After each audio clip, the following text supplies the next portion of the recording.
6,009 chapters. The web novel version of Marshall Peak has over 6,000 chapters, and its Manhua adaptation, which is the illustrated version most Western readers actually encountered, ran past 3,700 before it wrapped up. To put that in perspective, if you read one chapter a day, the web novel would take you almost 17 years to finish. But I don't read one chapter a day. In this series, I'm going to go over, from the very beginning to the very end, the entirety of Marshall Peak in as quick of a time as I can for you to get the entire story and to be able to LARP it, or at least say that you are aware of the story, because this is one of the cornerstones of the Xianxia genre. If you need a refresher, there are plenty of videos on what Xianxia is and the cultivation terms. I believe there's one by Boofy that is very informative, so go check them out. Meet Yang Kai. 15 years old, lives alone in a one-room shack he built himself, and the roof leaks. When it rains, the water pools on the floor because he's never had time to patch it. And every morning he wakes up, grabs his broom, and sweeps the courtyard of his sect. That's the job, and that is his life. The sect is High Heaven Pavilion, and it runs on one idea: the strong eat the weak. Other sects have brotherhood and friendly rivalry. This one openly tells its disciples to step over each other's bodies on their way up. It's the most feared sect in the entire Great Han Dynasty, and that fear comes from how vicious its disciples are. Here's a quick rundown of how that works. You join at 14, and you get 3 years of all expenses paid to break past the entry realm, which they call the Tempered Body stage. If you hit that target, you become a real disciple, and an elder might take you on. But if you miss it, you have two options. You leave, or you get demoted to a trial disciple. Yang Kai missed it, so Yang Kai is a trial disciple. A trial disciple gets nothing. No food, no clothing, no shelter, nada. The sect doesn't waste anything on what it considers trash. Out of 3,000 disciples, you can count the trial disciples on your fingers, because almost everyone who fails just leaves. Yang Kai stayed. 3 years in, he's only at the Tempered Body 3rd stage, which the book itself describes as deeply, profoundly mediocre. And every 5 days, things get worse. There's a rule in High Heaven Pavilion. Any disciple can challenge any other disciple once every 5 days. Win, you take their contribution points. Lose, you give up yours. Contribution points are basically money here, so a win is free cash. Yang Kai is a guaranteed win for everybody else. So every 5th morning, a crowd shows up to line up for him. 30, 40 people, all waiting to beat him for easy points. They argue about who gets to go first, and they promise that they'll hit him gently. Yang Kai gets to pick his opponents by throwing his broom in the air and seeing who it points at, so at least there's some free will for him. Anyways, the broom lands on a guy named Zhou Dingjun, who's 3 whole stages above him, and the fight goes how you'd expect. He loses. Badly. That's what the entire Xianxia genre, when it comes to these type of novels, is about. It's an underdog story typically, where someone rises from the very, very bottom, and they have to rise their way up. So he needs a way to rise. For over a year, Yang Kai has been sleeping on a black stone he found in the mountains. He thinks that it's just a rock. Then one night he has a strange, vivid dream. He wakes up and the pillow feels lighter. He picks it up and it falls open like a book. So the pages are blank, and when he flips to the first page, golden words bleed up out of the dark.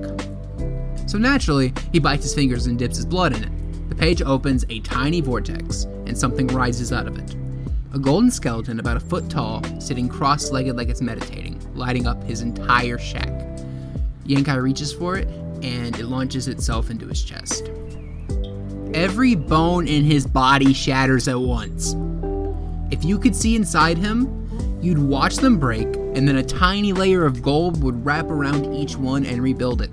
Then you'd watch it break again, over and over and over again. And while this is happening, the skeleton speaks into his mind, "I will destroy your consciousness and seize your body." This was supposed to be a body snatch, but Yang Kai has the will to say no. Every time his bones get crushed, they come back stronger.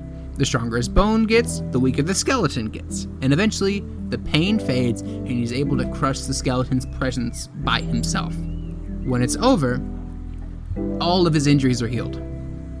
Dead skin falls off of him and there's fresh skin underneath. His cultivation is still tempered body 3rd stage, but he now has a golden finger.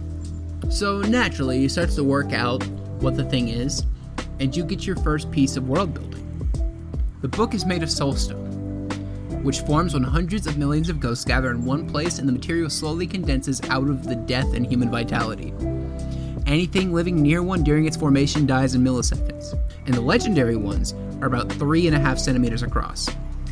Yankai's book is 30 centimeters long. If word got out that he was carrying this, the entire Great Han Dynasty would flatten the sect overnight to take it. Luckily for him, the book can hide itself by sinking into his body. The book also has a storage space inside of it, which is like a pocket dimension. For now, there's only one object in there, which is an incense burner, which becomes relevant later. After a while, Yankai flips to the 2nd page of the book. The golden characters lift off the page and drill into his brain, giving him a fighting technique called the Tempered Body Record. It comes with rules. You can only practice it at sunrise, you have to face east, and you get 30 minutes a day max. Even at 30 minutes a day, Yankai breaks through the Tempered Body 4th stage almost immediately. For a guy who took 3 years to climb 3 stages, breaking a stage overnight kinda makes him a little scared. Deeper in the book, he finds a technique that defines what his early game is. It's called the True Yang Secret Art. This is a Yang attribute art, meaning it runs on Yang energy specifically. 2 things make it special. 1, he can suck in Yang Qi from outside his body and refine it, and 2, the energy has healing properties, so he recovers from injuries way faster than he should. At high concentration, the Yang Qi turns visible, and his fists basically light on fire. So to fuel that incense burner that I mentioned earlier, Yankai needs specific herbs. So he takes a 3-day pass into Blackwind Mountain. Quick geography, because this place matters. Blackwind Mountain is graded by how far in you go. The first 30 miles or so are the safe zone, the next 10 are the dangerous zone. Past that is the life-threatening zone, full of beasts strong enough to send stronger cultivators than Yankai running. And the deeper you go, the more likely you are to die. Yankai only needs the cheap herbs, so he gets to stay in the shallow. His first night out, while he's starving, he spots a campfire and walks towards it. 2 hunters, a big burly father and his son who's maybe 11 years old, so doing what you would naturally do, they shoot at him. And then they decide to feed him. So then Yankai, naturally, to repay their kindness, decides to sleep in their camp. In the morning, he breaks through the Tempered Body 5th stage in the woods. Then on the way out, he hears screaming. It's the father and son. He tracks the sound to a cave webbed wall to wall. A giant, flower-patterned spider has both hunters cocooned alive. Yankai goes in, kills the spider, cuts them loose, and takes a wound doing it. He patches them up and slips out before they regain consciousness, and he leaves healing herbs behind, which is supposed to show that he has a heart of gold, but that's not really the case. I digress. Back at the sect, Yankai discovers what nobody else seems to know. There's a canyon on the grounds called Toiling Dragon Stream, and Yang Qi is leaking up from the bottom of it. For him, who is running solely on a Yang attribute art, it's like an all-you-can-eat buffet. So he starts training there, and he drinks in the Yang Qi, which makes him climb even faster. And so the fights that happen every 5 days start to change. So disciples show up for Yankai's usual 5-day beating, but this time Yankai wins.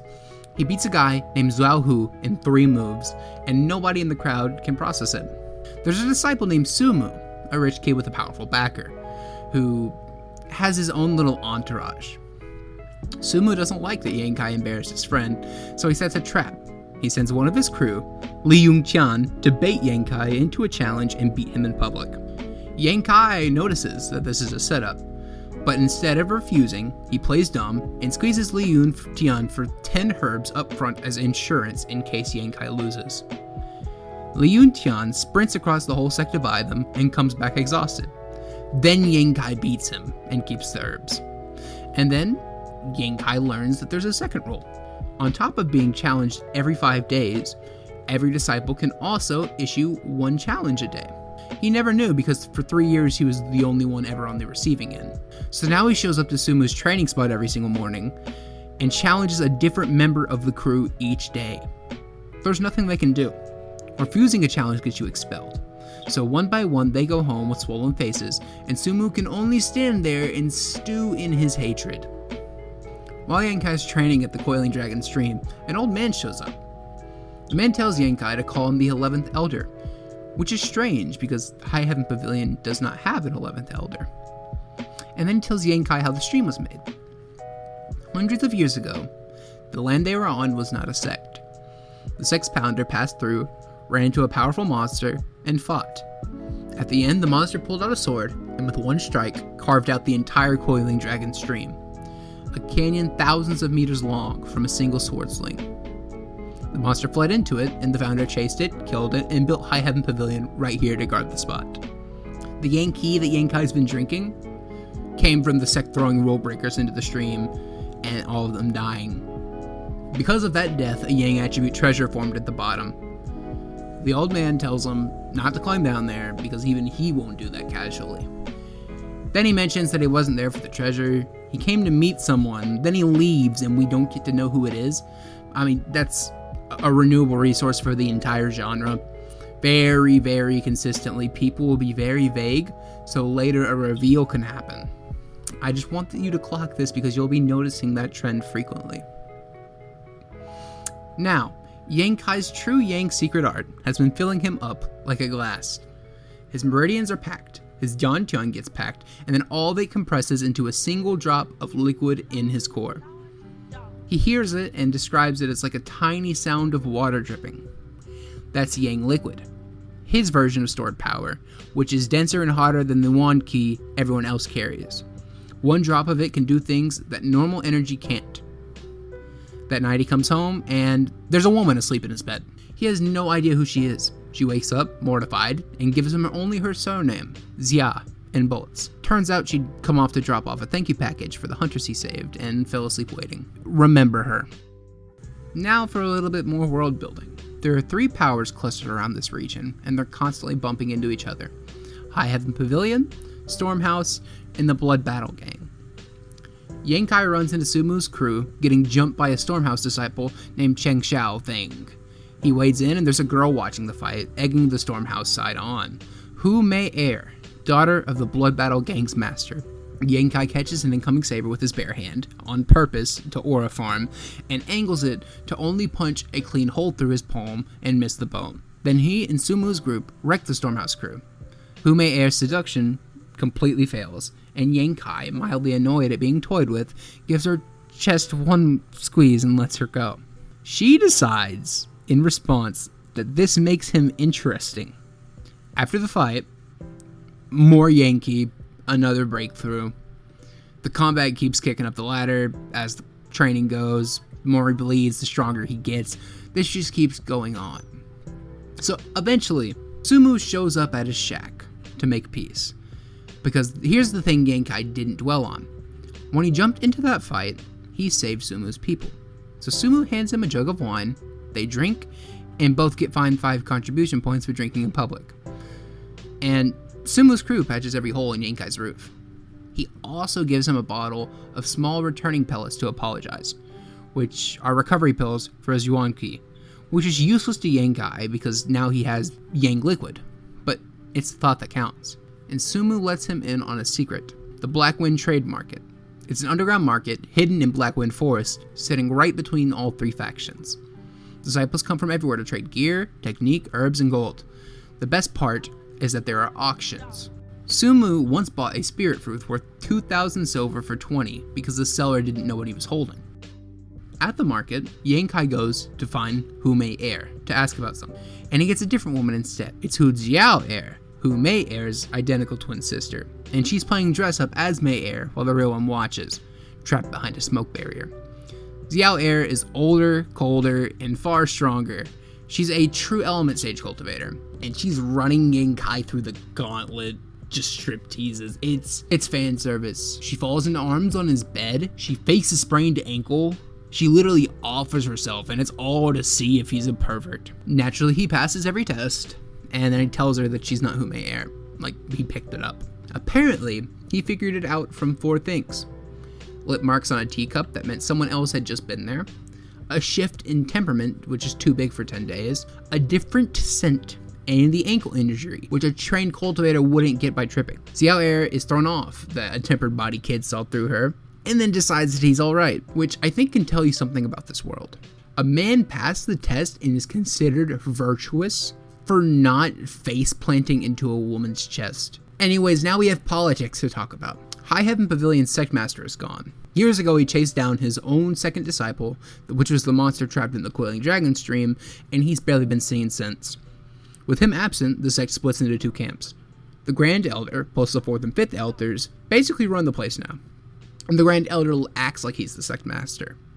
Against them stands the 2nd and 3rd Elder, who back the real absent sect master, and they've been losing this fight for years. That feud runs downhill all the way to the young disciple. Sumu sits on the 2nd Elder's side. A core disciple named Wei Zuan sits on the Grand Elder's side. Wei Zuan picks a fight with Sumu's group and beats Sumu unconscious, which means Yankai has to step in and beat Wei Zuan, even across a cultivation gap, using his Yang liquid in a real fight for the first time. He's at the initial element 3rd stage now. Problem is, beating a Grand Elder faction core disciple is a political act. Wei Zuan has the disciplinary hall arrest Yankai and Sumu's followers and throw them in the forest prison. A disciplinary hall member pulls Yankai aside into a private room where 5 of them are waiting for him. 4 of them are at the initial element stage and 1 is at the higher key transformation stage, and they have orders to beat him within an inch of his life. They actually kind of sort of win. Yankai puts the hands on them and they're like limping, but Yankai does go down, which you can consider as one of the only losses Yankai has in the entire series after his initial underdog status. Back at the sect, Xianing Cheng, which was the veiled woman from earlier, is begging someone to save Yankai's life. That someone is Treasurer Meng Wu Ya. He is the man who runs the Contribution Hall, who is known as a lecher who spends his day oogling the female disciples. That has just been a cover. The truth is, he's absurdly powerful, stronger than the sect's actual elders, and he's been hiding in plain sight. And Yaning Cheng is his disciple. Watching her flip out over a kid she's claiming she's never spoken to, Meng gets very curious. She admits she's been quietly watching over Yankai's training for 2 years as a Darkhold disciple. Meng pulls strings, leans on the 2nd Elder, and gets Yankai out of the forest prison. This attracts the attention of a senior sister named Suyan. She is known to be ice cold and so intimidating that nobody can meet her eyes. Remember her. So Meng comes to Yankai with a favor, and it kicks off with a weirder interrogation in the book. Meng corners him and demands to know if Yankai's a virgin. But obviously there's a reason. He takes Yankai to the Coiling Dragon stream to meet his disciple, and Yankai recognizes her on sight. She's asleep on his bed. Then Meng explains what she is, and the genre's whole special physique concept lands here for the first time.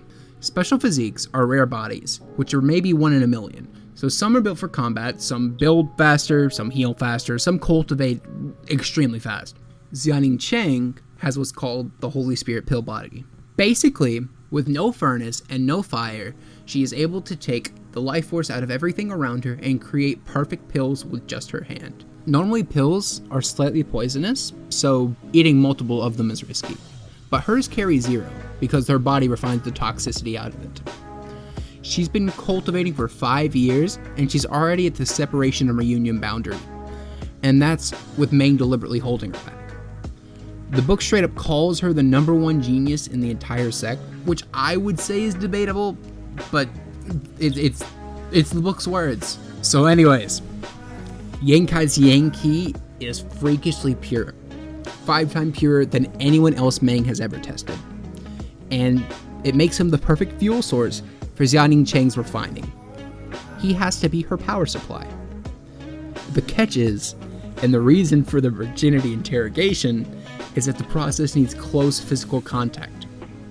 Meng hates that. He's protective of her to a comical degree, but through plot reasons, there's no one else who fits, so the arrangement has to go ahead.